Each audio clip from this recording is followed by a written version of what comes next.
ऐसे कई घटनाओं में हमको दिखाई दिए, ऐसा देखा है और निर्भय होकर, कोई भय नहीं लगा, ऐसा देखा।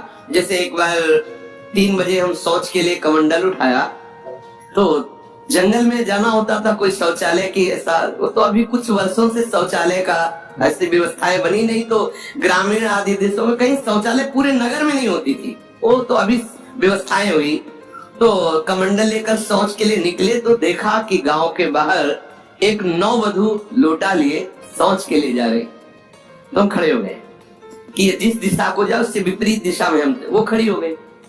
फिर विचार किया कि हमें लगता है ये यहीं शौच में बैठना चाहती, तो हमने रफ्तार बढ़ाई। जब रफ्तार बढ़ाई तो देखा कुछ दूर आगे जा रही, तो लगा कि ये तो पीछे खड़ी थी, आगे। हमारा ये था कि हम कभी डरने वाली स्थिति में अपने को नहीं खड़ा करते। हमारे मन में आए नहीं ये मेरा भ्रम है, वो हमसे आगे निकल गई हो। जब वो आगे गई तो हम पीछे मुड़े तो देखा हमारे दूसरे रास्ते में खड़ी। अब हमें पक्का विश्वास हो गया कि ये कोई स्त्री नहीं है, कोई पतित आत्मा है जो इस रूप में है।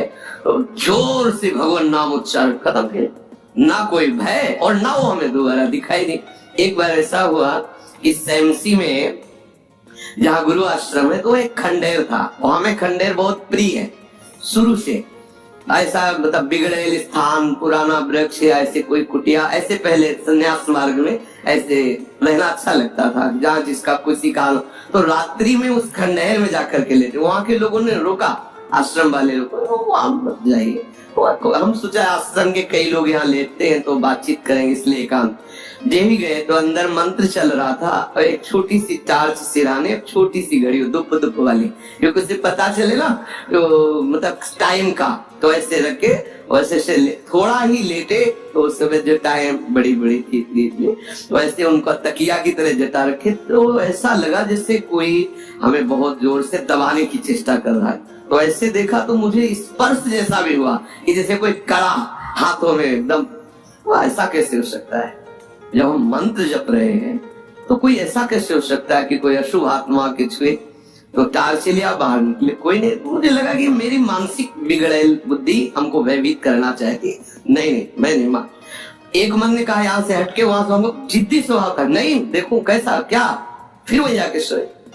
थोड़ी ही देर में फिर स्पष्ट अनुभव हुआ कि ऐसे हम बैठ गए तत्काल मंत्र जपते हुए। फिर हम कहा अभी ठीक नहीं है, क्योंकि बार बार विक्षेप डालेगा। मंदिर में गए, उन लोगों से कहा बोले अब जानते कि वहां है, आप क्यों गए ऐसा?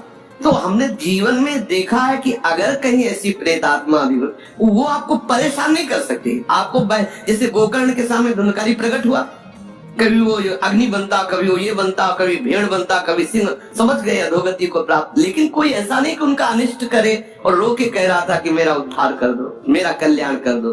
तो ये प्रेत आत्माएं भगवत धाम वासी, भगवान नाम जापक वैष्णवों के प्रति अपना कल्याण करने के लिए आती है। किसी को भी कभी घबराना नहीं चाहिए। यदि कभी ऐसी परिस्थिति हो तो उच्च स्वर से नाम कीर्तन करने लगना, विश्वास करना तुम्हें छू नहीं सकता कोई। ये हम इसलिए सत्ता नहीं मानते। जैसे कभी कोई प्रश्न करता है, कह देते मेरे भगवान ही भूत रूप में आए। ये एक स्थिति है, एक भावना की स्थिति जो सत्य भावना है। वासुदेवा सर्वमिति, तो सब प्रभु ही है और सच्ची बात सब प्रभु ही है। लेकिन ये जो अगर हम उस स्थिति को नहीं पहुंचे तो पक्का समझ लो कि अगर प्रेत योनि का कोई भी जीव तुम्हारे सामने आता है और तुम भगवान नाम जप कर रहे हो तो तुम्हें कभी परास्त नहीं कर सकता।